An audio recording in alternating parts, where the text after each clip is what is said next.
Old Testament characters. I would say 99% Jewish, but not all of them. We're going to look at one next week who isn't Jewish. But Jewish characters of faith who lived and died in their faith. And that's an important distinction. It encompassed the entirety of their life. But as we've seen, or hopefully have been able to see, through this progression, through these characters, faith grows as life goes on. Faith doesn't reach a plateau or a pinnacle and then stop. Faith is always growing. We could say maturing, but it is always growing. Now, in the process of looking at these characters, I think we could say, without hesitation, we could say with conviction, that process is not always easy. Okay? Faith, and I should clarify, I believe we all know, but this is a faith in God. It's to trust God for what He says and for what He wants you to do. And I say it has to grow because some of the things, and we've looked at, and we're going to look at some more, some of the things that God has asked of these people, these individuals, was not easy. In that faith, and I think of Abraham express, and we're going to look at different ones, but I think of Abraham, when God first made that covenant with Abraham, and He says, go to a land, and that was the stepping out of faith on Abraham's part, and it moved all the way through Abraham's life, and we looked at Abraham, and we can all agree that Abraham was not a perfect individual, right? But that faith had to grow. If God would have asked of Abraham, at the very beginning, what He asked of Abraham at the end, would his faith have been sufficient? Remember what God asked of Abraham in the last story that we had? Sacrifices. Take your only son Isaac and offer him for a sacrifice. Abraham's faith through that journey, through that process of time, had to grow and mature to where he could become to trust God ultimately and completely. And the point I wanted to make through this is they lived in their faith. It grew through their lifetime, through their walk with God. It is easy, was for them, I believe, it's easy for us today to get real complacent, to get real comfortable in our position, right? We've reached a point or attained something, and we kind of want to take that step back and say, whew, I've made it there, I don't need to do anything else. And we can find through these examples that that's not exactly how it works. God is always moving us forward, hopefully, and we need to follow Him by faith. Okay? Faith that grows over time, and I think all of us can understand that, especially as I look primarily, not every one of you, but primarily we're a little bit older, and we can see that hopefully has happened in our lives. Faith draws us closer to God in a closer walk, and we exhibit our faith more and more.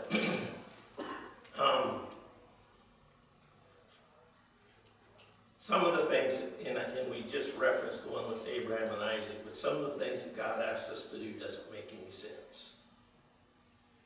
And when we encounter that situation, we've opened ourselves up to some ridicule, maybe, where people are going to say, what in the world are you doing? It doesn't make any sense. And you have to then come to that point of who are you going to trust, who are you going to follow, who are you going to obey. And we're going to look at some instances in the life of Moses where that comes completely to play. I came across a quote that I think is worth restating. It says, "Great faith accomplishes great things." These individuals from Hebrews chapter 11 stand out from the crowd because of one characteristic: their faith.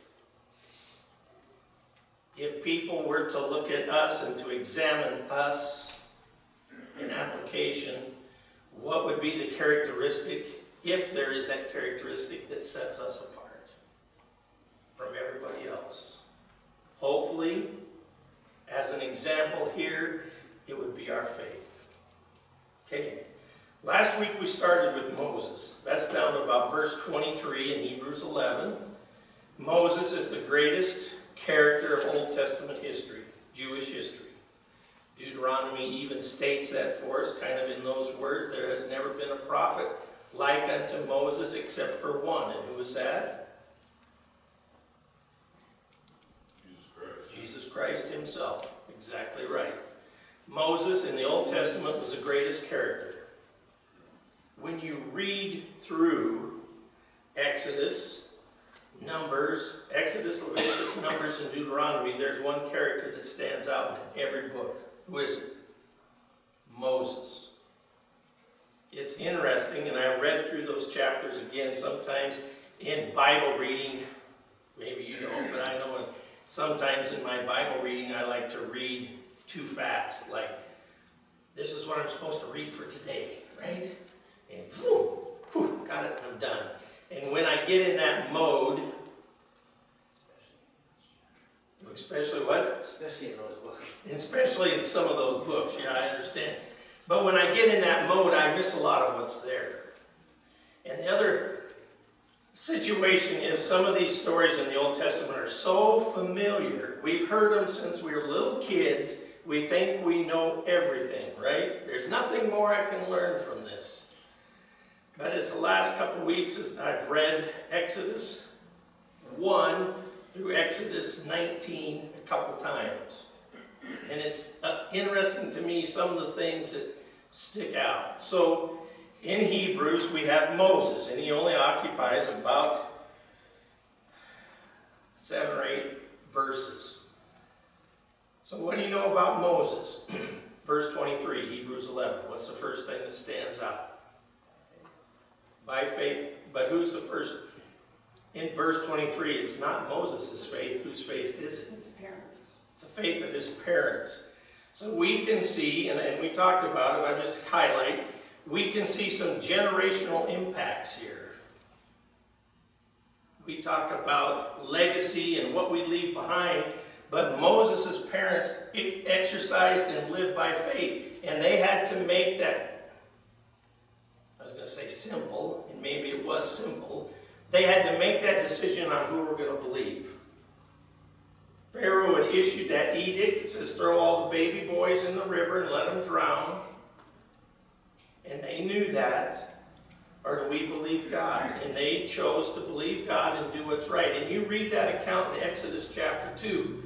And a point, as I read it again, I thought, you know, it is not reiterated or it's not stated for us that God gave them explicit directions to build this little basket, put him in the river, and see what happens. And as I kept that thought in mind and I read through there, even as I read through in Hebrews, God nowhere in Scripture does God tell us or instruct us to quit thinking. Example. God came to Abraham in Genesis chapter 12 and he said, go to a land that I'll show you. And Abraham went, but before he went, what did he have to do? This was a long journey. What did he have to do? He had to plan and prepare. And nowhere in these references, nowhere in the Old Testament does God say, stop thinking. We always have to exercise. This is a rare thought, especially today. We have to exercise some common sense, right? God's given us a brain to use, not just to hold your ears apart. And Moses' parents did exercise what God, they made those decisions. Did God give him clear instructions? Maybe he did. It's not recorded. But we have to exercise and make good decisions. And the importance of parental instruction. In that story, Pharaoh's daughter finds the baby. Who's watching over for the baby? It's Sister Miriam. Sees what happens, says, should I go find a nursemaid for this baby? And who does she find? His mom. And I don't know for sure how old was a baby, Jewish baby, before he was weaned? Maybe 3 or 4. There's a lot of time here that the mother got to spend with Moses, imprinting and impacting him with some great truths. And sometimes as parents and grandparents, I know because I've been there or I am there, sometimes we think it doesn't have any impact, right? But I think we can all reiterate or some of the lessons that we think we're not impacting take hold. And one of the lessons that Moses' mother taught him was what? Go to verse 24. By faith, Moses, when he was come of years, refused to be called the son of Pharaoh's daughter. Moses realized he was a Hebrew. He was a Jewish person. Okay? Where did he get that teaching? Probably from his mother. Okay? Important. Secondly, that we see from Moses is he made right decisions. Okay? He knew he was a Hebrew. He knew he occupied a special place. Where was Moses raised? In Egypt, in the house of Pharaoh. The best education, the best of everything that culture had to offer. Moses is not dumb. He's intelligent. He can see what's happening. And he realizes, and I'm reading between the lines here, but he realizes that I'm in a unique position. God has put me in this position, and maybe I can do something to alleviate the suffering of my fellow Hebrews. Okay, he sees the situation, but he comes to a wrong action. What did he do? He killed an Egyptian. We read that account last week. He looks all around. No one's watching. I can get away with it. And he kills this Egyptian. Hides him in the sand. And Moses, excuse me, it's too much hay fever here. Moses thinks he gets away with it, right? Next day he goes out, sees 2 Hebrews fighting, and instantly they confront him. You're going to kill me like you did the Egyptian? And Moses' game is up. Pharaoh hears about it, and what does Moses have to do? He has to run for his life. He sets out in the backside of the desert at that well, and he thinks, as we've thought, my life is over. It's in ruins. I think maybe he could even say, hopefully we could admit it at times, I made a huge mistake, and now I got to eat some consequences. And Moses sits in the backside of the desert for 40 years. It says in Exodus, he was content to be in his father-in-law's house. 40 years. Always in the back of his mind, is this it? Is it over? I made a mistake. Is God done with me now? So I think you can learn a couple things from that. And I think we can all understand this. When we made that mistake, what's our response? Do we wallow in self-pity? Or point the blame at somebody else? Or do we own up to our mistakes, repent from their mistakes, and get on with life? Try to make amends the best we can. And sometimes those bridges we burned, right? Cliche from our culture. And it's hard to rebuild those bridges. but we need to make amends the best we can and get back to God. For 40 years, Moses sat in the desert wondering, is God ever going to speak to me? Now, that's a good question. Moses saw a burning bush. I've heard sermons where have your own burning bush. Well, I can tell you this. God's probably not going to speak to you from a burning bush. It's not going to be clearly that dramatic, although at times I wish it was, right? That proverbial handwriting in the sky where we'd have that clear just direction. Sometimes we're wondering, what does God want me to do? We wonder and we wander. What's God really want me to do here? Please show me some sign. God spoke to Moses clearly, distinctly, and I want to say God probably won't speak to us quite as clearly and distinctly. But that's not to say, I say this with 100% conviction, that's not to say that God doesn't speak to us. And I'm not going to, well, I'll say this. When God speaks to us, you'll know it. You won't be able to ignore it. You might be able to run from it for a little while. But sooner or later, our little saying is what? You can run, but you can't hide. If God's speaking to you and you know it, sooner or later He's going to get your attention. Sooner or later.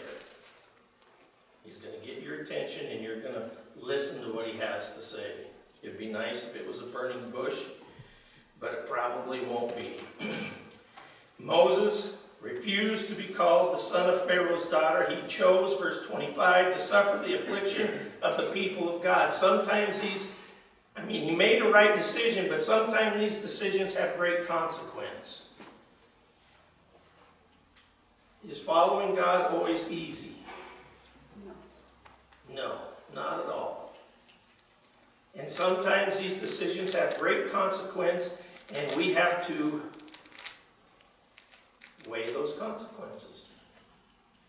I would be a little remiss to stand up here and tell you that they're easy. Right? I said earlier, sometimes they don't make sense at all. Sometimes they're impossible. In our eyes, what did God tell Abraham and Sarah? And they said, it's impossible. God says, just wait and let me work. And sometimes we're going to see or think, this is impossible. I can't do it. I can't do it. And that's the first step to admitting you're right, you can't do it. The disciples had that same question. And Jesus said, with men it's impossible, but with God all things are possible. And sometimes we forget today that we still worship that same God. I've often read and thought through this. Wouldn't it have been amazing, and we're coming to it here, wouldn't it have been amazing to have been the children of Israel at this time and see the great plagues of Egypt? Clearly demonstrating who God is and how powerful He is. And even more, we're going to see, wouldn't it have been amazing to be the children of Israel to march through the Red Sea? We think, man, those miracles were amazing, and they were. But does God still work in hearts and lives today? Maybe not like that, but He still does. We need to realize that we still serve that same God.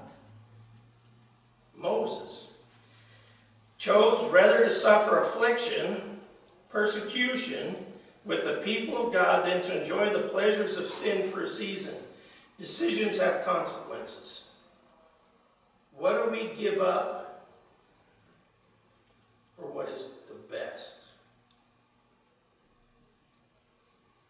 We have a saying, I'd like to have my cake and eat it too, right? But you can't have your feet in both pastures here. Both places. You have to make a definitive choice. And as we see in Exodus, and we read some of those verses, and we're going to go to Exodus here in a little bit, We read some of those verses where Moses argued with God. God came to Moses in that burning bush, and we know what he said the first time. Moses, take off your sandals, for this is holy ground. Moses immediately obeyed, by the way. He knew exactly who was speaking to him. But as we read through Exodus 3 and 4, Moses has a litany of excuses, right? Don't send me, send somebody else. When God speaks and you know it's God and he's telling you to do something, how do you respond? And I can tell you, not in detail, but I can tell you when God has spoke to me and it was something I didn't want to do, I had just as many or more excuses than Moses. And sometimes I put my fingers in my ear and refused to listen. But that didn't stop God from speaking. We have to choose what we're going to do and who we're going to believe. And the consequences are real. Is sin pleasurable? Was Moses giving up a lavish lifestyle? Certainly. From the palace to a slave. As the children of the Hebrews were called slaves. Verse 26, esteeming the reproach of Christ greater riches than the treasures of Egypt. Sometimes do we, I know sometimes my priorities aren't quite right, and I have my focus upon what's here and now, at the forsaking of what is eternal value. Where's your ultimate focus? So it says in the end of verse 26, for he had respect unto the recompense of the reward. He saw what was at the end. What do you get to take to heaven?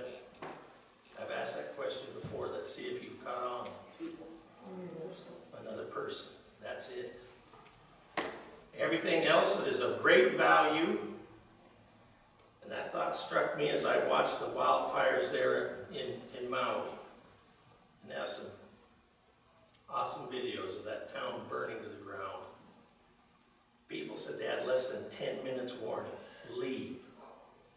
The thing that is even more tragic is they had nowhere to go. Most of them ran down to the beach and hid behind the seawall with the clothes on their back. That was it. Wow. What's important? I know when we were under the evacuation in 2007 with the Jocko fire, we had a little bit of time. So I emptied every gun I had, put it in the car.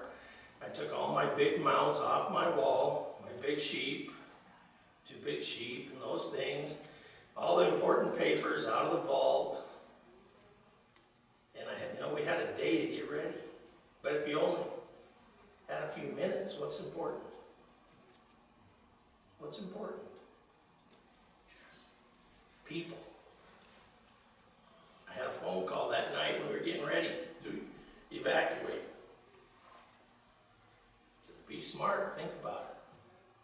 Don't stay too long. I said, yeah, I probably won't, but I probably would have.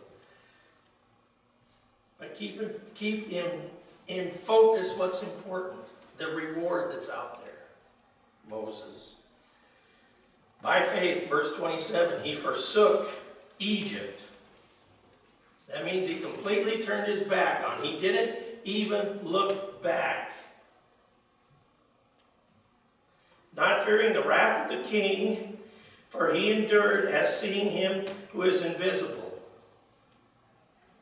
What sustained Moses through all this? And you read through, and we're going to read through some of those passages, the plagues of Egypt. In fact, we should start. Go to Exodus. And we're not going to read all the plagues, but God gives Moses clear instruction.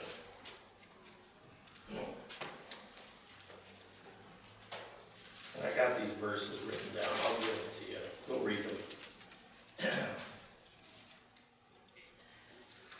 Exodus 3:19. This is when God and Moses are still in conversation at the burning bush. And he tells Moses, verse 10, Come now, therefore, and I will send thee unto Pharaoh, that thou mayest bring forth my people, the children of Israel, out of Egypt. And here's Moses. Moses said unto God, Who am I that I should go unto Pharaoh, and I should bring forth the children of Israel out of Egypt? And God said, Certainly I will be with thee, and this shall be a token unto thee, that I have sent thee. When thou broughtest forth the people of Egypt out of Egypt, ye shall serve God upon this mountain, Mount Sinai. And Moses said unto God, Behold, when I am come unto the children of Israel, and shall say unto them, The God of your fathers has sent me unto you, and they shall say unto me, What is his name? What shall I say unto them? And God said unto Moses, what? What did he say? I am that I am. Not I was, or I will be, I am. Here, now, and forever. The same God. And thus thou shalt say unto the children of Israel, I am has sent me. Go down to verse 19. God's still speaking, and God said, I am sure that the king of Egypt will not let you go. No, not by a mighty hand. Was God calling Moses to a hard task? Go to chapter 4, verses 22 and 23. Thus shalt thou say unto Pharaoh, Thus saith the Lord, Israel is my son, even my firstborn, and I say unto thee, Let my son go, that he may serve me. And if thou refuse to let him go, behold, I will slay thy son, even thy firstborn. Go to chapter 5. Here's Moses standing before Pharaoh the first time. Verse 3, The God of the Hebrews hath met with us. Let us go, we pray thee, 3 days' journey into the desert, and sacrifice unto the Lord our God, lest he fall upon us with pestilence or with the sword. And Pharaoh, the king of Egypt, said unto them, Wherefore, what are you doing? My translation, Wherefore do ye, Moses and Aaron? Let the people from their works get you to your burdens. God has clearly told Moses, I'm sending you to Pharaoh, but he's not going to listen. Not going to listen. Okay? Goes on. Get to the plagues. Here's the thing about the plagues. What's the first one? Turns the Nile River into blood. Who does it affect? Egyptians or Israelites or who? Egyptians. All of them. All of them. Okay? Here's the thing. It's chapter 7, verse 14. Let's see.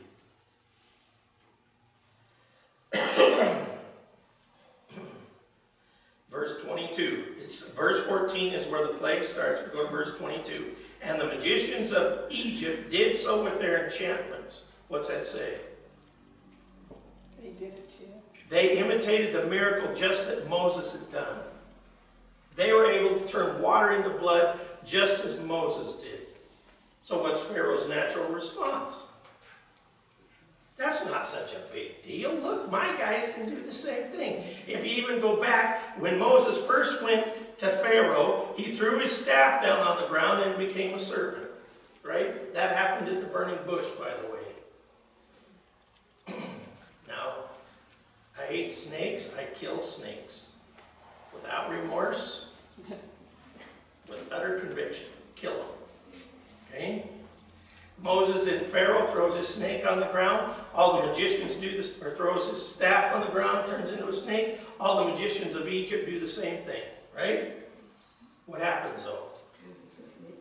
Moses' snake has greater, ate all the other snakes up. But the first plague, the Egyptian magicians do the same thing. What's the second plague? Frogs. So that's chapter 8.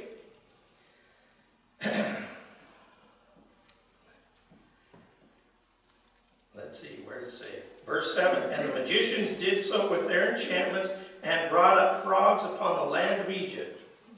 Did the same thing. Is Pharaoh impressed? But there's an important verse in the third plague. Chapter 8. Verse 19.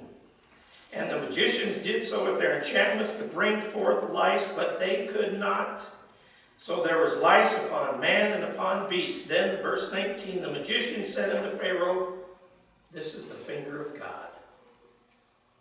And Pharaoh's heart was hardened, and he hearkened not unto them, as the Lord had said. So we see these plagues increase, and all of a sudden, the magicians can't do it, and they recognize who this is. This is the finger of God, Pharaoh. Sit up and pay attention. And he refuses. That's important. Then there's flies, and they try it, they can't do it. Each one gets, and I don't know what, I was going to say progressively worse, but I don't know which is worse. I'd rather have flies than lice. Although I've never had lice, but I read anyway. But these plagues increase in intensity. They get to the point where Pharaoh calls them back in. Moses and Aaron, he says, okay, I'll do it. Just take the plague away. Moses prays. Plague is taken away. And Pharaoh's heart is hardened. He won't listen. And I know there's been a lot of sermons and a lot of books read upon hardening your heart. Pharaoh hardened his heart. God hardened his heart. What's the danger? Yeah, they refuse to listen. Even in Hebrews chapter 3, it talks about hardening your heart. You remember those lessons? It's a process. It takes a little bit of time. But when your heart becomes so hardened, you refuse to listen, you can't even make a scratch there. You're in dangerous ground. After that plague, the plague is only upon the Egyptians. Okay, God makes a distinction with flies. Chapter 8, verse 22. And I will sever in that day the land of Goshen, which is where the Hebrews dwelt, in which my people dwell, that there are no swarms of flies shall be there, to the end that thou may knowest that I am the Lord in the midst of the earth. And I will put a division between my people and thy people. Tomorrow this shall be the sign. That's an interesting distinction. When we're all in the same boat suffering, it's pretty, I don't want to say easy, but we can all, when we're suffering all the same, we just think, okay, that's the way it is. But now there's a clear distinction. The Hebrews, God's people, are not going to suffer. So you're an Egyptian, and you see that it's only affecting me. What's your inclination? Aren't you going to go to the Hebrews and say, what in the world's going on?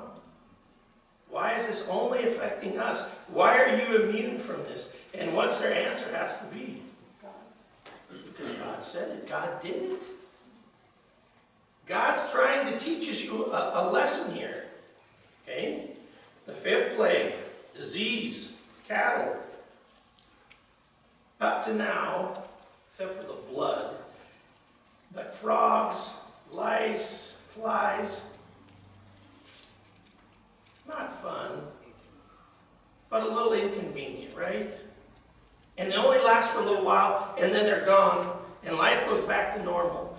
But now, fifth plague starts to affect people, not just personally, but financially. Livestock begin to die. People begin to suffer. People begin to die. It's getting worse. Okay? Boils. Sixth plague, man and beast. Seventh, hail. You ever gone through a hailstorm? We don't get much hail here. In the Midwest, Nebraska, yeah, I've seen hail up to golf ball. I got caught in the middle of one, but I was in a piece of farm equipment, and I survived. But it destroyed everything. Okay? They had a great sale on new cars after that. They just looked like they'd been destroyed, but literally. Every car lot in town, brand new vehicles, and they ran good, they just looked bad. Verse 19, chapter 9. Behold, tomorrow about this time I will cause it to rain a very grievous hail, such as not been in Egypt since the foundation or the beginning of the world, therefore even until now. Send therefore now and gather thy cattle. He gives them a complete warning. Gather thy cattle and all that thou hast in the field, for upon every man and beast which shall be found in the field and shall not be brought home, the hail shall come down upon them, and they shall die. He that feared the word of the Lord among the servants of Pharaoh made his servants and his cattle flee into the houses. Interestingly enough, even in this grievous plague, God made a provision, if you're listening, to the Egyptians. It didn't affect the Israelites at all. But God's gracious even to the Egyptians. If you listen and you do what I tell you, you'll escape. And he that regarded not the word of the Lord left his servants and his cattle in the field. And it came down. Hail is destructive. But there are some things that survived after the hail. 8th plague, locusts. Yeah, locusts. We associate locusts with what? Grasshoppers. So I can tell you, before I was married, moved up here, we had a grasshopper plague in Nebraska. And I'm not joking. They had a contest, the local radio station says, I forget how much, how much money we'll pay for the biggest grasshopper. So what's the biggest grasshopper you've ever seen? Yeah, we were catching 4-inch grasshoppers regularly. And I never turned one in, but regularly you could have a 4-inch grasshopper. The highways got so slick with grasshopper slime, it was almost a hazard to drive. I mean, it was amazing. I'm glad those days are behind.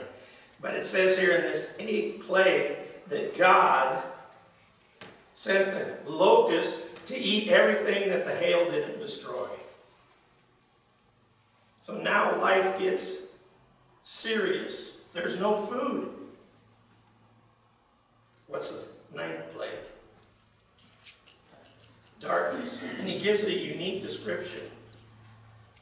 Chapter 10, verse 21. The Lord said unto Moses, stretch out thine hand toward heaven, that there may be darkness over the land of Egypt, even darkness which may be felt. Isn't that an interesting description?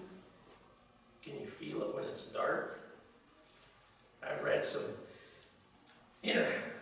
what kind of darkness?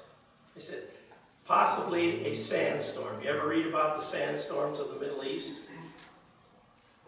So I'll tell you a story. I'd like to read military books. I read a book by Norman Schwarzkopf. Anybody know that name? Storm Norman. He was the general in charge of Operation Desert Storm. And he had his troops positioned, ready to invade into Iraq. And what happened? A 3-day sandstorm. And they interviewed the commanders out on the line. And they called it, the U.S. Army was the big green machine. Nothing stands in the way of the big green machine. 3rd Army. We're going into Iraq. This sandstorm. Said for 3 days we didn't do anything. You couldn't see from one tent to the next. It was dark. Complete darkness and sand everywhere. Now, was this a sandstorm that God caused in the land of Egypt, this darkness? I don't know. But you can realize that God is at work here. The ironic thing, or the thing that stands out, is in the land of Goshen is what? It's complete daylight. You take one step from the land of Goshen into the land of Egypt, and it's dark. The primary god of the Egyptians was a god named Ra, R-A, and he was the god of the sun. The sun god. This plague, as were most of the plagues, were directed attack against Egyptian deities, proving that God is greater than them all. It's darkness. It can even be felt. What's the last plague? The death angel. And that is actually referenced in Hebrews. Verse 28. Through faith he kept the Passover and the sprinkling of blood, lest he that destroyed the firstborn should touch them. Did Moses have to spread the blood on his doorpost? Absolutely. We all know the story. The Passover. The 10th plague is chapter 11. In chapter 12, the Passover is instituted, where God, through Moses, gives them complete instructions. Take a lamb, kill the lamb, prepare a meal, eat the meal, take the blood, the top, the sides of the door. The angel passes through the land, and a famous statement that is to be repeated, when I see the blood, I will pass over you, hence the name. Verse 29, chapter 12, and it came to pass that at midnight, the Lord smote all the firstborn in the land of Egypt, from the firstborn of Pharaoh that sat upon his throne, unto the firstborn of the captive that was in the dungeon, and all the firstborn of the cattle.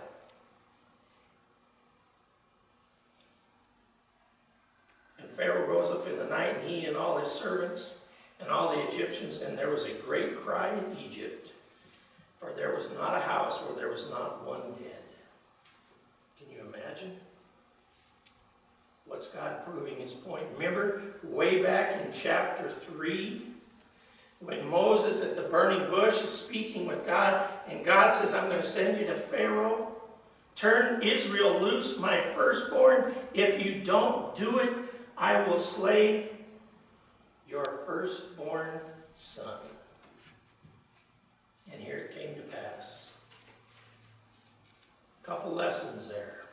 Number one, God's true to his word. Number two is Moses, even as the leader, Moses had to obey God just like everybody else. And it's easy. Maybe, I don't know if it's easy, I haven't been there. But sometimes leaders, and I'm not picking on anybody, but sometimes leaders think that they're above everybody else. And in this instance, we find that Moses and Aaron had to obey God just like everybody else. And if they don't, God's judgment comes. The Passover, Egypt is in uproar. Pharaoh calls them in. He says, get out of here. And they leave. And they're delivered. Right? Almost. It's interesting. Chapter 14. In Hebrews it says, by faith they passed through the Red Sea as on dry land, which the Egyptians, essaying to do so, were drowned. They go out into the desert. Egypt is behind them. They come to the Red Sea. Now what do? And all of a sudden, they're looking forward. They see the Red Sea. They turn around, they look behind them, and what do they see? Egyptians. Here comes the Egyptians.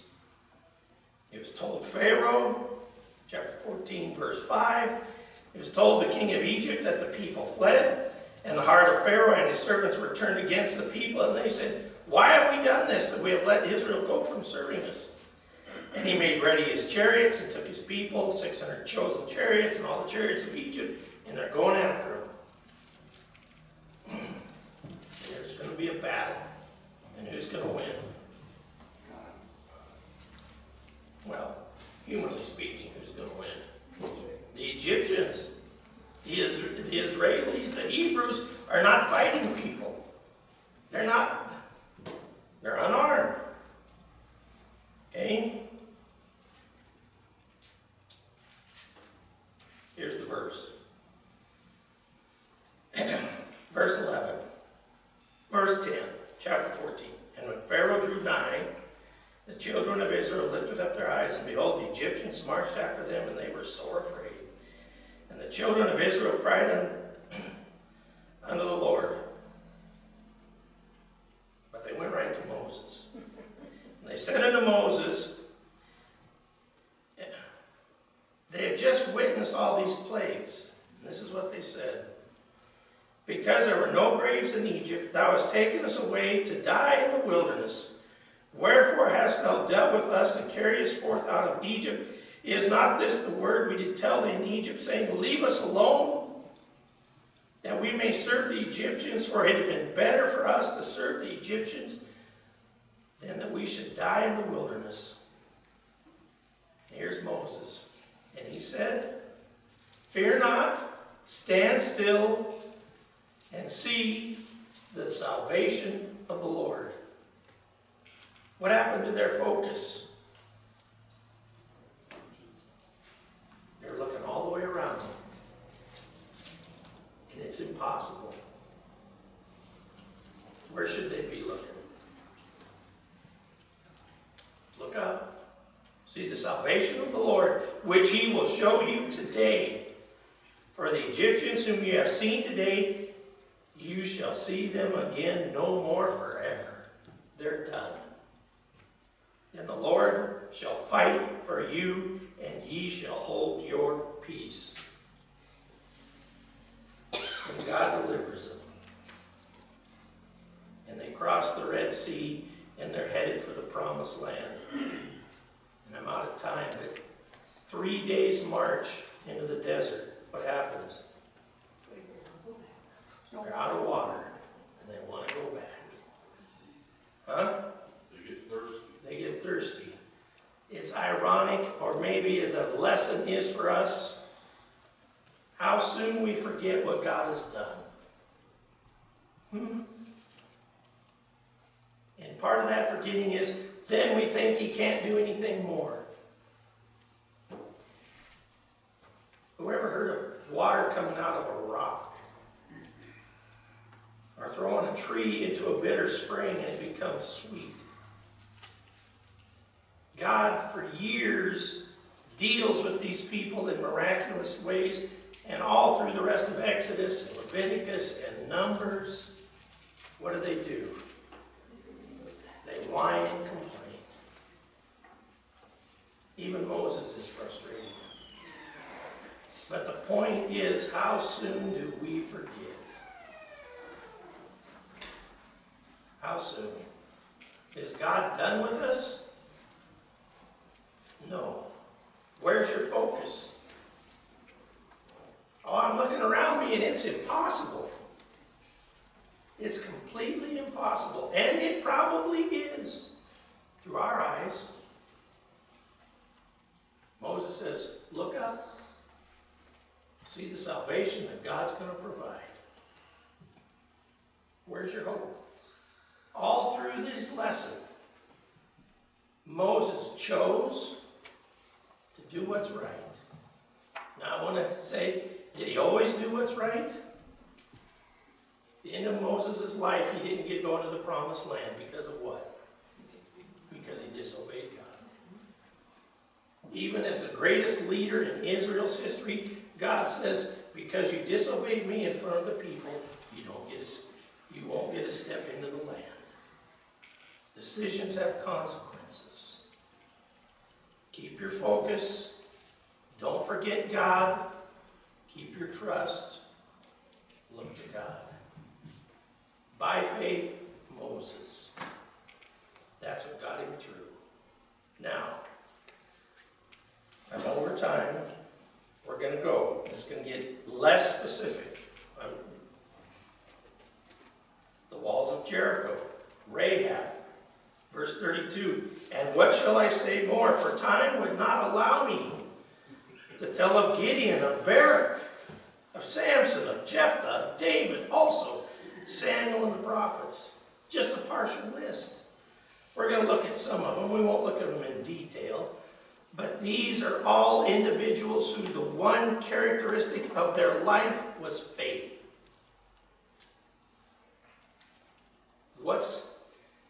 And it's completely interwoven through everything they did. It defined them. Hopefully, the lesson is faith should be that interwoven in our lives. Every decision we make, everything we do should be by faith. That's the whole lesson. How do we live? The just shall live by faith. Hopefully that's a characteristic of our lives today. So it's 10 till. I'll close and we'll be dismissed.